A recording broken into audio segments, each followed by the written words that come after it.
നമ്മൾ സാധാരണ സംസാര ഭാഷയിൽ പറയാറ് ഞാനൊരു മലയാളിയാണെന്ന് അറിയും.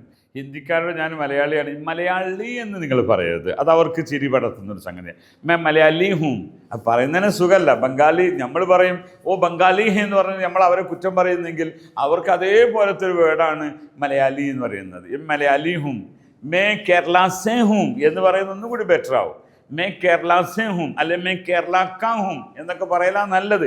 അല്ലെങ്കിൽ മലയാളി എന്ന് പറയരുത്, മലയാളി എന്ന് പറയും. പിന്നെ തമിഴ്നാട്ടുകാർ പഴം വെക്കുമ്പോൾ പഴം എന്ന് പറയില്ല, പളം എന്നേ പറയും. ഇതുപോലെ അവരുടെ നാവിന് വഴങ്ങുന്ന ഒരു വേർഡാണ് അത്. അങ്ങനെ നമ്മൾ ഉപയോഗിച്ചാൽ മതി. ഓക്കെ, അപ്പോൾ നമ്മൾ ഞാൻ ഇന്ത്യക്കാരനാണ് എന്ന് പറയാൻ നമ്മൾ പരിചയപ്പെടുപ്പൊക്കെ പറയുന്ന നമ്മൾ പഠിച്ച വാക്ക് തന്നെയാണ് മേ ഹിന്ദുസ്ഥാനി ഹൂം. മേ ഹിന്ദുസ്ഥാനി ഹൂം, ഹിന്ദുസ്ഥാൻ എന്നാണ്. സാരേ ജഹാൻ സെ അച്ഛ ഹിന്ദുസ്ഥാൻ ഹമാര, നമ്മൾ പഠിച്ചിട്ടില്ലേ അത്? സാരേ ജഹാൻ സെ അച്ഛ ഹിന്ദുസ്ഥാൻ. നമ്മുടെ ഇന്ത്യക്ക് ഹിന്ദുസ്ഥാൻ എന്ന് പറയാം, ഭാരത് എന്നും ഹിന്ദുസ്ഥാൻ എന്നും പറയും. ഓക്കെ, അപ്പോൾ നമ്മുടെ പേരും നമ്മുടെ സ്ഥലമൊക്കെ പറയുന്ന കൂട്ടത്തിൽ കൃത്യമായി പറയാം may Hindustani ഹൂം, may Malayali ഹൂം, may Kerala say ഹൂം. Okay.